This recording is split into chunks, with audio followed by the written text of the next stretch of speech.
My fellow Rotarians, it's high noon. Pull it up here.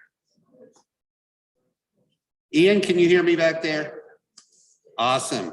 My fellow Rotarians, it's high noon and I'd like to start the meeting. Sean Carroll is going to lead us in prayer, four-way test, and Sergeant at Arms.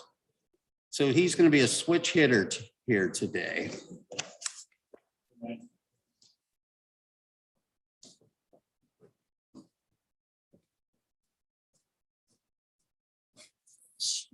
Bow our heads in prayer. Heavenly Father, we thank you for all the blessings and we hope for a safe new school year. Such a challenge to keep all the little whippers healthy at school anyway. And with the new variant, we're all very concerned. Please pray for those little folks in Boone County that have gone away to camp and came back with the Delta variant as well.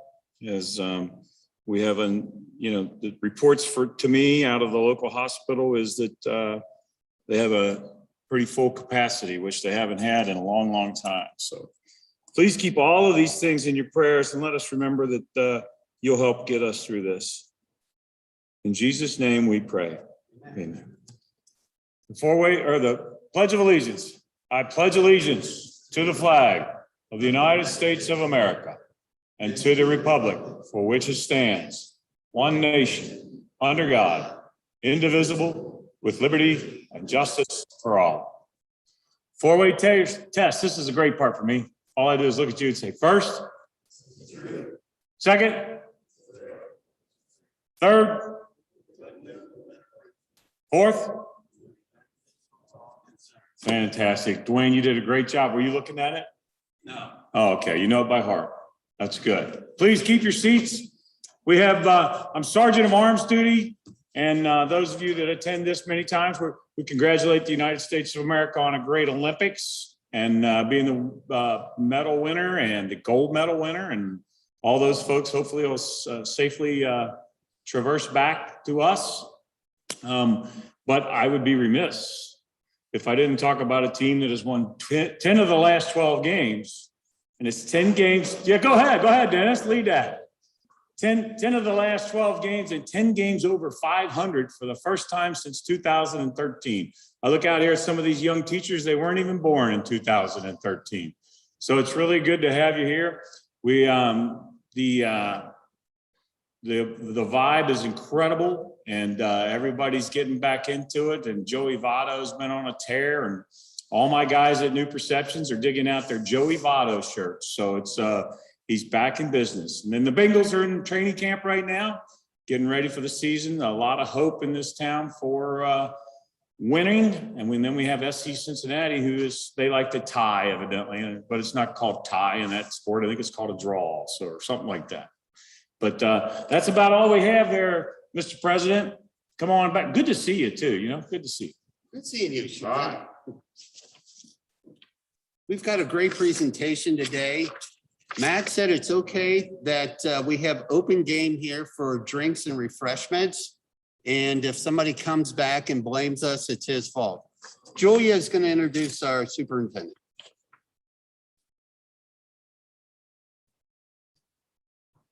Well, good afternoon. Can you hear Can you hear now? No? Oh, it's off. Oh, we have a dead battery. Battery's dead. Yeah, we have a red light, but I'll, yeah, see it's going out.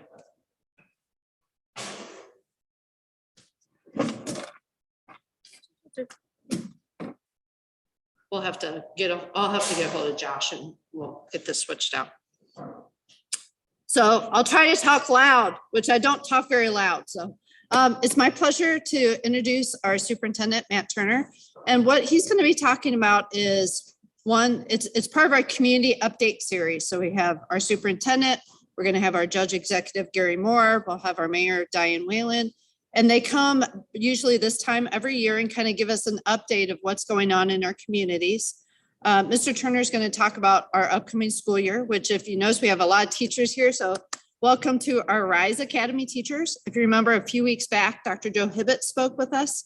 Those are the teachers at the school that he is principal at. And I do believe we have a former teacher of the year for Rotary, don't we? Yes, we do. Mary Claire, she's with us. So we're welcome all of our teachers here. And then Matt's also going to be talking about, we've come to the end of our 5-year strategic plan with our school district. And so we're in the starting point of beginning the planning for our next strategic plan, getting community input. So Matt's going to be talking about that also. And I'm going to run and see if I can get a microphone, a battery.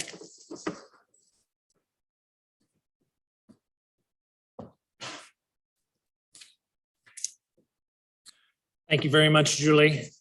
And Mr. Carroll, I will need to meet that teacher that was born in 2013. We've got to check on that one there. Thank you for having me here. Appreciate the time to speak with the Rotary Club and glad to have some guests from one of our schools here in Boone County. So we're going to talk a little bit about several things here. Julie, if you want to go ahead and start up the presentation. We're going to talk a little bit about our school district and give you a little bit of information about who we are. And I've shared some of this information with some of you prior in another conversation, but let's just talk about who we are in terms of Boone County schools. We have over 20,000 students and it's growing. This number is as of last year. So we're still enrolling and having new students coming in this year. About 2,500, 12% of those students are English language learners, meaning English is not the language that they speak in the household, the primary language they speak in the household. Of those languages, there's 64 different languages spoken with over 100 different birth countries for our students. We have about 2,800 students, almost 15%, that have some type of documented physical disability, emotional disability, or learning disability. And we also have about 8,000 of our students that are economically disadvantaged. They participate in our free lunch program or reduced lunch program. So we're quite a bit more diverse than most people realize, most people understand within our county, within our schools. And so we as a district, we take all of those students, whatever the issues are, whatever background they may have, we take all students. That's one thing about public education is we serve the community, we serve all of our families in the community, all of our students. Thank you.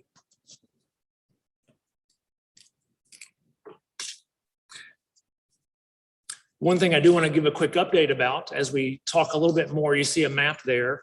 We have students from those 100 different birth countries. And you can see there on the map where those countries are. And you can also look a little bit, go ahead and go to the next slide there, if you will, Julie. There's some of the languages, those 63 languages I spoke about. They're spoken by about 2,400 students. Spanish would probably be one that most people would think about right away with the Spanish population here in our county.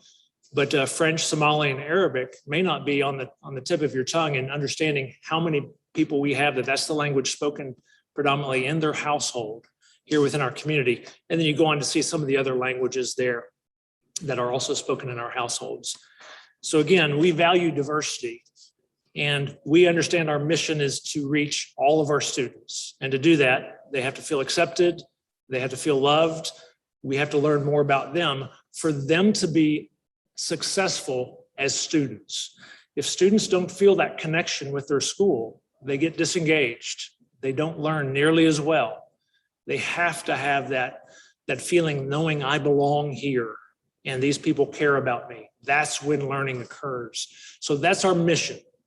That's what we have to do, is get to know our families, do whatever we can to support our families. That means having translators, having extra support for those that are in financial need. All of those things we have to work very hard on to help our students.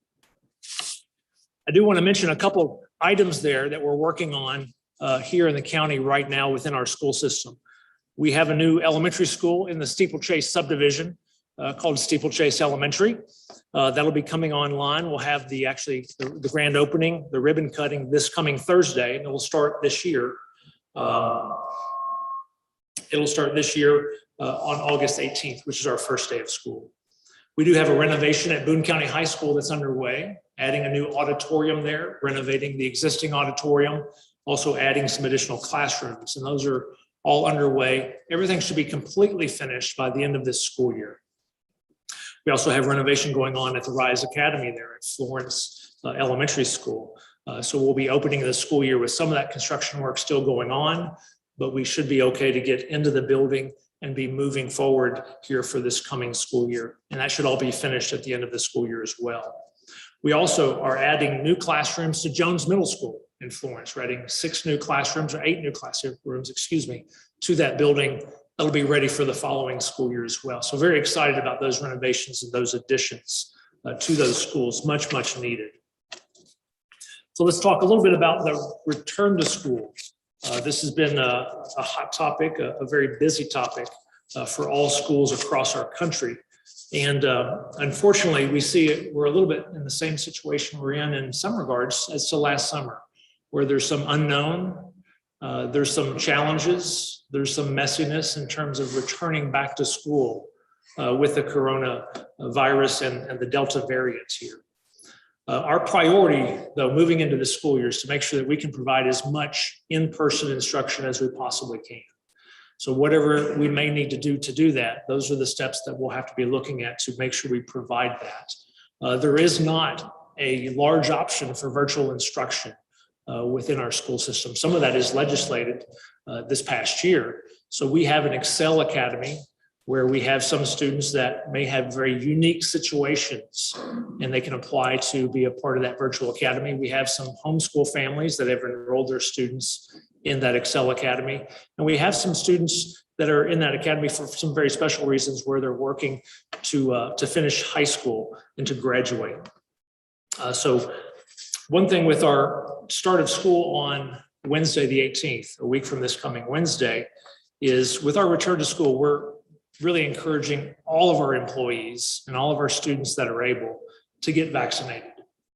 Our friends from St. Elizabeth Hospital just shared last Friday that their number of cases is now up to 61 as of Friday. Cases that are in the hospital, patients that are severe enough in their symptoms and how it's affecting them that they were admitted to the hospital. That was an increase of about 10 or 11 patients from the day before, from Thursday. So they're seeing a little bit of a spike there in their numbers. And they also reported out that all 61 of those people had not been vaccinated. So I would strongly urge everyone to consider getting vaccinated, check with your doctor, and do your research, do your work with that, listen to your healthcare provider. We also will be strongly recommending masks for all students and all staff. And we also have other layered protection strategies.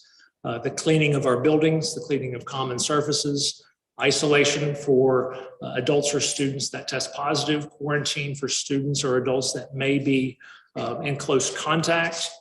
We're also working on air quality control in our system for all of our buildings. We've checked the ventilation, the HVAC units, and we have met the criteria that's been put out for going back to school this year and in previous years. So very glad to say that. We are looking to do some additional work with air quality to see if we can go further to help keep our people safe, our students and our staff safe, but also long-term, looking at can we improve our air quality? So it's not just worrying about the pandemic, which hopefully it will go away at some point in time, but We have the flu in our buildings. We have colds in our buildings. We have other issues with allergies in our buildings at times. Can we work to further increase the air quality in our buildings for our staff and our students? That would be beneficial to us far beyond these next few years. And always with the COVID pandemic, we're paying very close attention to the numbers right now. We're seeing where cases are going up in our community, and we're concerned about that. And so we'll work to be very fluid in how we address that and how we make changes to that. Right now, again, starting school on the 18th, a week and a half from now, we'll see if we have to make any changes before we get to that point. And we look forward to getting our students back and getting our teachers back into the building. So let me step into a whole different conversation with you, if you will. I want to ask you, and we're going to do a little recording. Julie, if you want to go ahead and put the slide back up, let's go to this slide here. So I want to ask all the people, and if you're not someone that hires people or brings people on board in your company, I'd ask you to think about this and take a few minutes with your table. When each of you are hiring people, what are the skills, what are the traits, what are the competencies that you look for?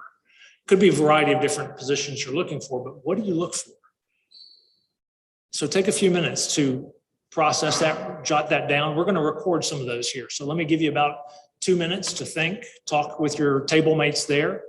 And what are those things you look for when you're hiring people in your businesses?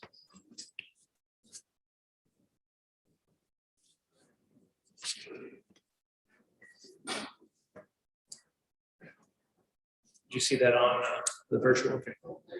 We had a virtual responsive problem-solving ability.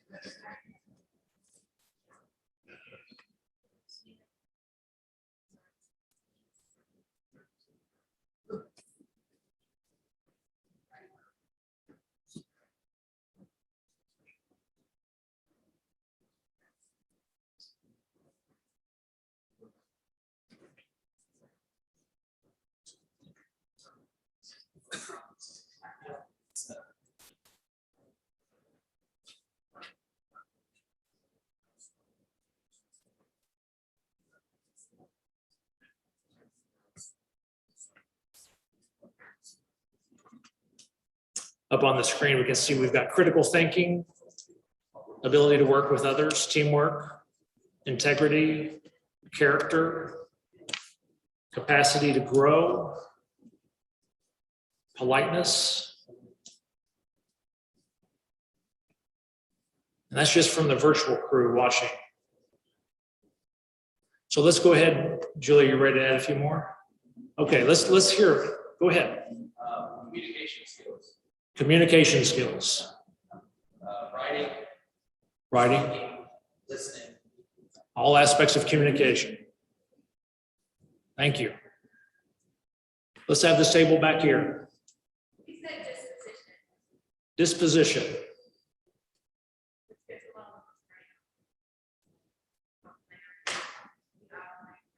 Yeah. Are you more of a positive person or more of a negative person, if you will?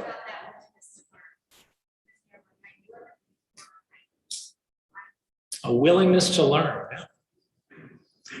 Other tables, gentlemen up front, what did you have? Punctuality. Thank you.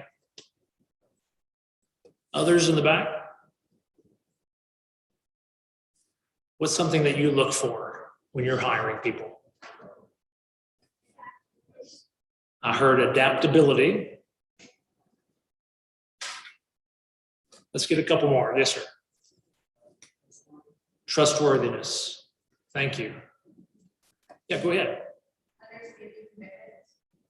Understanding commitment. Talk about that just for a second. Make sure I understand you. I love to find that employees come in and not commit to the task itself, or having those seat issues where employees need to show up and then decide that the rest of the show up again. Yeah.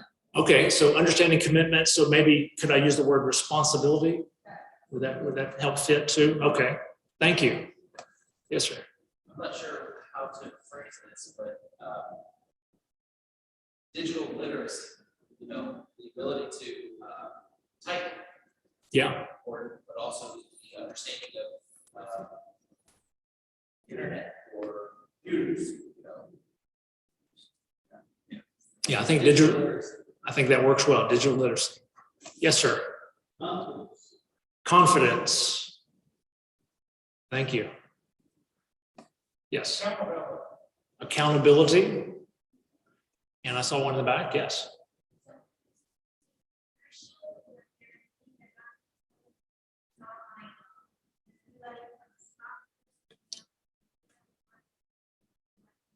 Let's see, what would we call that? They take ownership and they never say, that's not my job.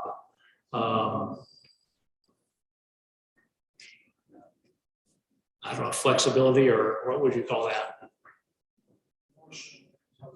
Emotional intelligence, thank you. That's a very good one to put on there.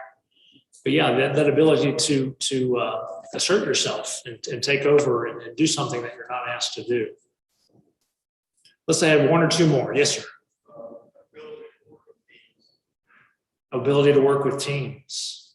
Collaboration, maybe you could put that word on it. Okay, so we've got a long list, and some from people that have done a lot of hiring, some that manage other people.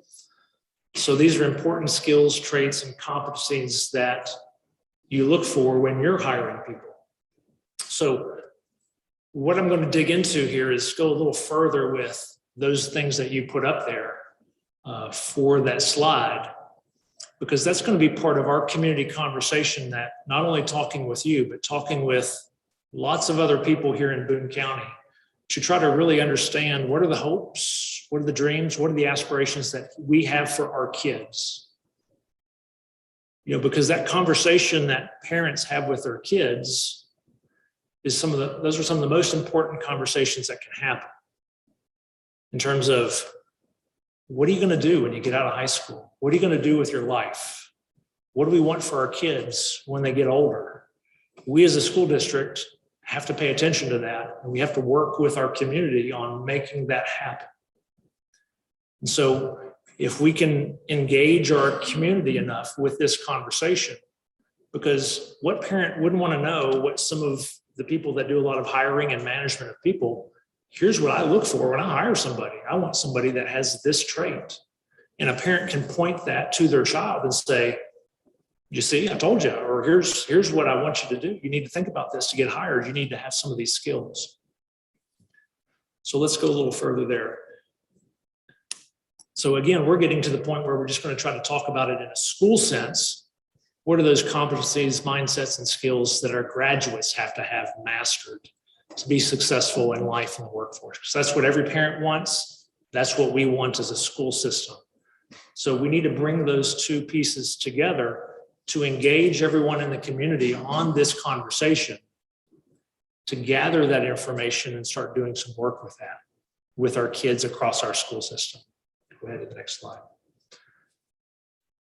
So what if we as a community, just that first question, what is in our school district, what if we decide on those and kind of winnow out that big long list we made? Can we choose some that we all think are very important and come to some relative agreement on what that could be? You know, to do that, we then need to clarify and talk about what exactly does that mean. So just for example, what if we did this? Let me play what if with you for just a moment. What if we went through this whole process? We talked with our community, we talked with everyone in our schools, and we thought these things were really, really important for us to focus on as a school district. And that's aside from the work in English class or math class or whatever classes they may be going through. This is some of the innate training and preparation for our kids that schools always provide. Just teaching them to be good people and to be successful people in the future. So what if we decided on these four, just for example, being an effective communicator, being a purposeful collaborator, being a critical thinker, being a perseverant learner. Those are all four really good items. Some of you mentioned, I think we may have mentioned in some ways, all four of those things here today. But what if we agreed that's what we're going to focus on as a system? Here's what we could then start to do as a system. So go ahead and go to the next one. We talked about communication. I think I heard that one in the middle table right here, communication. We could spell that out, what that means. Our students will articulate thoughts and ideas effectively using oral, written, nonverbal communication skills in a variety of forms and contexts. Our students will listen effectively to decipher meaning, including knowledge, values, attitudes, and intentions. Our students will use communication for a range of purposes and audiences. For example, to inform others, to instruct, to motivate, to persuade. So we can define that as a system with whatever we chose. Go ahead and go to the next slide. Now, what I have on the screen is what some of you have on your table. Those items I just spoke and shared with you, those are from that chart right there. So what you have right there is a standard on English language arts communication. And so you see it's a big, broad chart. It's got a lot of depth to it, a lot of information on there. And you see it has several standards, little strands on the left-hand side. For example, let me just read one or two of those on the left-hand side. It says, identify a core message and audience if you're going to communicate. And then it has level 2, 4, 6, 8, 10, and 12. This is an actual competency continuum that's put together by another school in another part of the country. And if you look at the bold in that text, that's the difference between one level and the next. But those aren't grade levels. This is a system where a student can see exactly how they're measured and say, I want to be at the higher level. I want to move on to the next one. Or just understanding what's the next level even look like. Sometimes in school, we don't do a good job of defining what the next level looks like. You know, you can only say work harder, study more so often before you tell them, here's what it looks like. Here's what you need to be able to do and know. And actually, the way this system has it set up, you can't see level 14. That's college, what they demonstrated is college level. Level 12 is essentially would be correlating to what we would want you to do when you graduate from our school. So just as an example of what could be done with the type of work we're talking about, that's what I wanted to show to you. So let's go on to the next part. And here's where just a little bit further digging into what those levels look like. Like, for example, level 2, I can choose the main thing I want to say to my audience. So in general, that could correlate us as a district. If we can agree on oral communication is important, well, then what if all of our kindergarten and first grade teachers, what are they going to define? How are they going to do that? Well, they need to do oral communication in their classrooms. They need to do presentations, let kids talk to the class or other opportunities. We could do that across grades, across schools in our whole system and work on that together. So we as a system have an idea of what do we want our kids to be able to know and do. And then we can look at what grade level pieces could be to help some of our kids accelerate if they're ready to accelerate. Go ahead and go to the next slide. So again, just with that whole thinking of, if we identify what we really want for kids, can we do it across all grades in all of our schools? And we have 26 schools, almost, a little over 20,000 students right now, almost 21,000 as we get closer to the year. Getting everyone on the same page is extremely important for us, but then we could work on getting on the same page with what the business community, what the people of our community are saying. This is what we want to focus on for our kids, for them to be successful after they complete the work in our schools. So that's where we can partner together with all of you and everyone else in our community to do what we think is best for all of our students and preparing them for the future.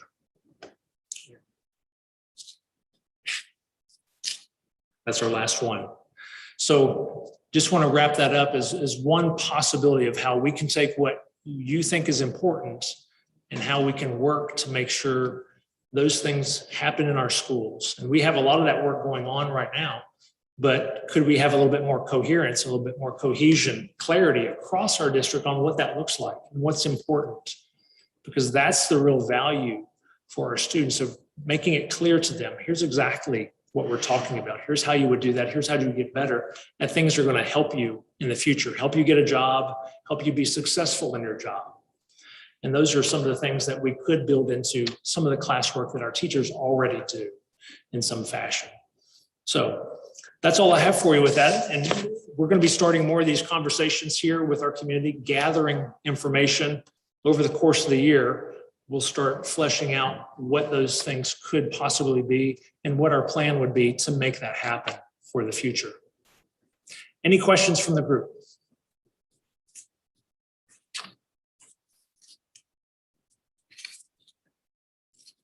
Yes, go ahead, Mr. Carroll. So the mask on the bus, that's federal, right? That's correct. That is a federal mandate.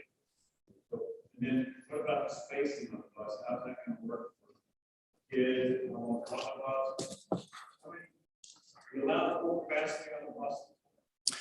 We are allowed full capacity. The guidelines state to try to space students out as far as practical in those situations. So yes, I believe that spacing issue is the reason why that was mandated. Good question. Yeah, just had questions here.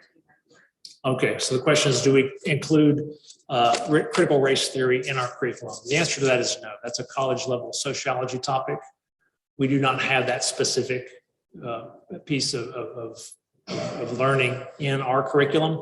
All of our curriculum, if you wish, and if you have any questions, we have a district approved curriculum that's available on our district website. You can look at that. All of our teachers, when they start the school year, they have a syllabus, information that they prepare to give to students and to families. They put their curriculum on that as well. So any questions about what our curriculum is, talk to your classroom teacher on those things. But in answer to that direct question, no, we do not. But we do study diversity, like I've talked about, because we have a very diverse school system. We have a very diverse population here. We have to learn about the kids and the families that make up our community. We must do that.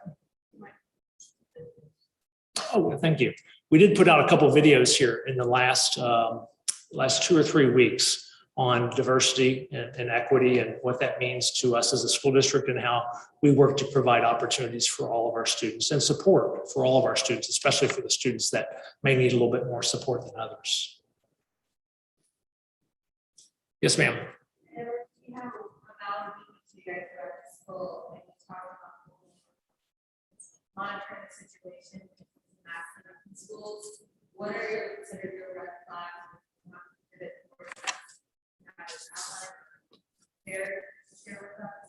We don't have any hard numbers, if that's what you're asking, on what may cause a switch. We're trying to pay attention to the hospitals in the community.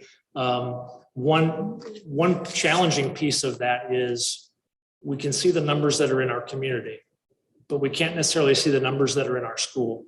And one thing we did learn from last year is that schools were the safest place for our kids in many, many ways. We saw time after time again, kids would get exposed or catch the coronavirus out in the community as some type of a social event or a community event or something, or just being out with friends and family in the community, where at school they're required to be, following a certain process and procedures with our safety protocols that kept them safer. So that's one thing we're trying to keep in mind as well going into this. I have had, surprisingly, a number of parents, and I know this is a very controversial topic, but a number of parents have also expressed, my kids, you're not going to require a mask, and I appreciate that. My kids are going to wear a mask anyway. I'm just really appreciative that you're not requiring us to wear a mask. You're not mandating or forcing us to wear a mask. And I just thought it was interesting hearing that from over and over from some people in our community. I guess that's just maybe some of the fatigue of what we've gone through in the last year and a half, just tired of mandates with that. So we're going to work hard to keep our kids and our staff as safe as we possibly can with all of our layered protection strategies. We are going to strongly recommend vaccinations for every adult, every student. We have heard some of the information that the The vaccine for students that are younger than 6th grade may get some approval here coming up in a short time in the fall. So that might be a benefit to some of our students and some of our families.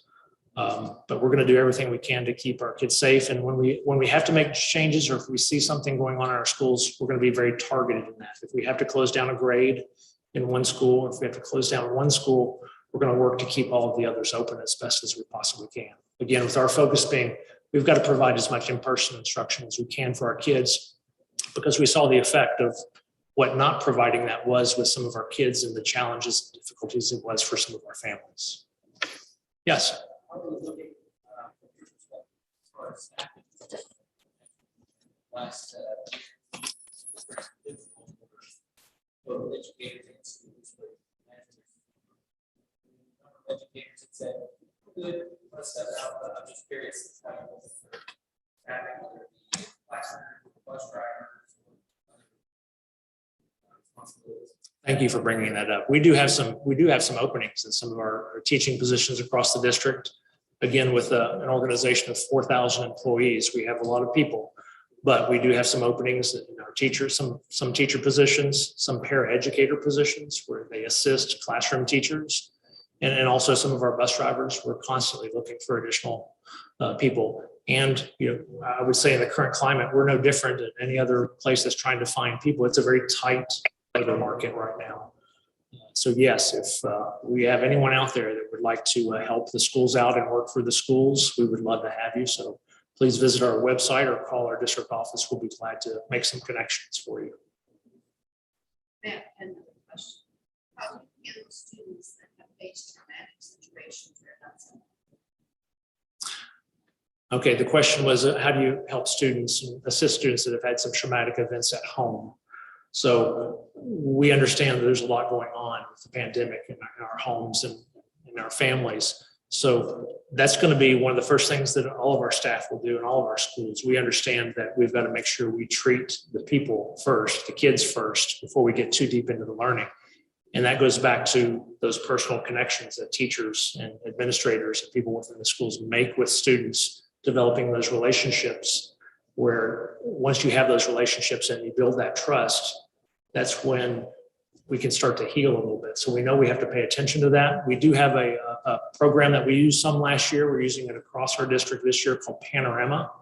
It has some really strong social emotional learning lessons for our students to help work through some of the difficulties they may have had, or had some advice or some things for them to consider as they're working through some of the difficulties. So we do understand there's a lot of that. Now, I would say that's not just the students. A lot of the adults have had a lot of trauma, a lot of difficulty. I mean, I could say on my own way, I've had share of difficulties and things in my family.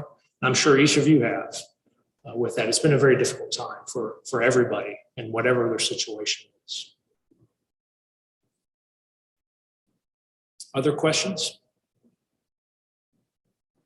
Yes, ma'am. How many of our schools are Title I? Let me see. I think it's 12. Yes.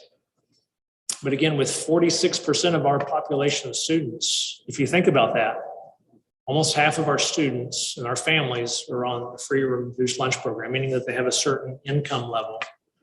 And that surprises most people to realize that number is where it is. And it's in pockets and parts of the community where some people may not even think it is. For example, Steeplechase, our new elementary school, is opening as a Title I school. Again, some of the difficulties faced by our families and some of the hardships and financial difficulties they have as well. It's not just focused in one particular area of our county. It is all throughout in areas of our county. A lot of hardship, a lot of difficulties. Okay, that's all I have for you. Thank you so much for your time, for your attention.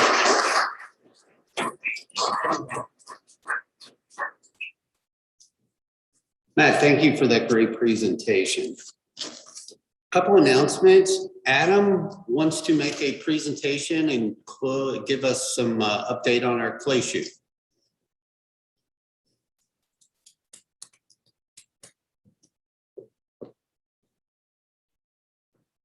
I've been carrying around this trophy for several months and finally had an opportunity to present it to Mr. Jim Ferguson. Jim, who came out to our clay shoot. We actually, from a few years ago, we had a cast made of Jim when he was shooting. So if you want to see what he looks like when he's holding a shotgun, we've got this nice little trophy here. But just wanted to say thank you to Jim for his sponsorship for the Wilkinson Memorial Clay Shoot. We did collect all of the checks. The last one came about a week ago. I don't know what that number is of how much we raised, but I believe it was more than we have raised ever before. But nevertheless, Jim, I just wanted to say thanks for sponsoring the Clay Shoot. Come on up, I'll give it a second.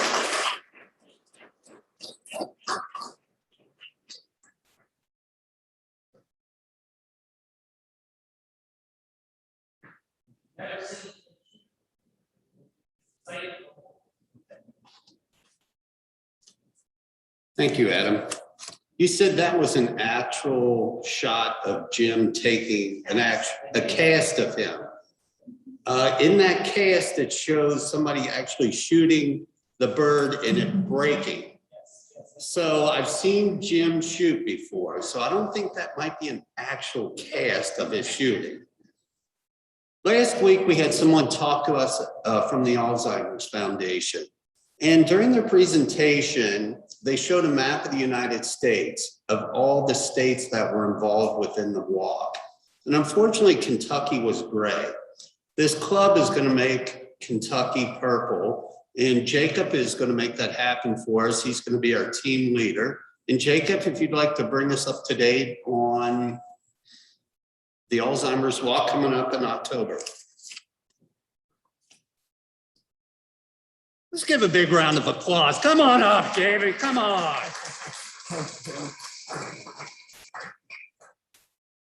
Hello, everyone. Yeah, I know we were all touched by Diane's presentation last week, and I know for me, personally, that video really hit home. And when with the YMCA, we had a member that was almost the exact same age as the gentleman that was showcased in that video. She came in and swam every day up until about 2 weeks before she passed from that awful disease, Alzheimer's. She was in her late 50s, and it's just heart-wrenching to see anybody and their families go through that disease. And like Dwayne mentioned, we haven't gotten a lot of participation from Kentucky with the Alzheimer's Association, and we would like to be the leading organization to rewrite that ship. And so I'm going to spearhead a team of walkers for October 2nd's events down at Schmale Park.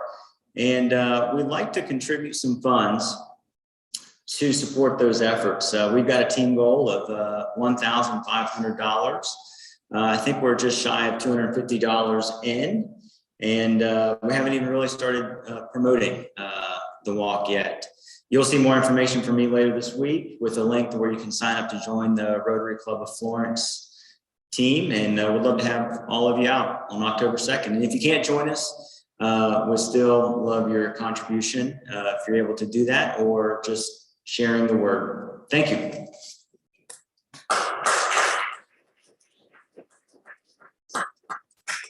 Thank you, Jacob.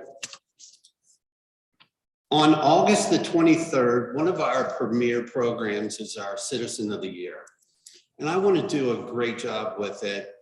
I've been working with, oh my gosh, my mind went completely blank. The nice lady that puts together all our food.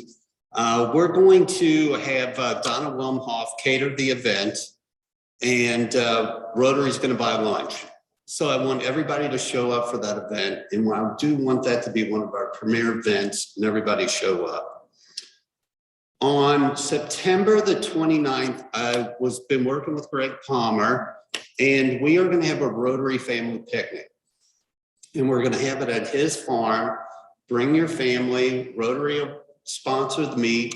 Then A through H, you'll bring the dessert. Then above the alphabet, you'll bring a side dish, whatever that might be. So looking forward to that event. Encourage everybody to come back. Adam? September the 29th. It's a Sunday. It's going to be the last Sunday of September.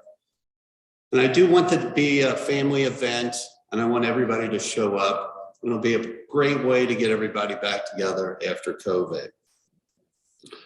September the 11th this year is going to be the 20th anniversary of 9/11. City of Florence, Boone County is putting together a 20-year anniversary memorial, and it's going to be at the Florence Y'alls. They're looking for sponsors, and this might be just an idea. Instead of sponsoring the lunch, they want us to maybe buy ball tickets for our first responders. It's going to be a huge event. So think about that, if that's going to be a good idea, bad idea. And lastly, I bought Diana's book from the Alzheimer's Association. It's really a great read. And I'm going to close the meeting with one of her quotes. And she says, first do what is necessary, then do what is possible. And before long, you will find yourself doing the impossible. Guys, make it a great week, and really looking forward to our presentation from the district governor next week. Thank you.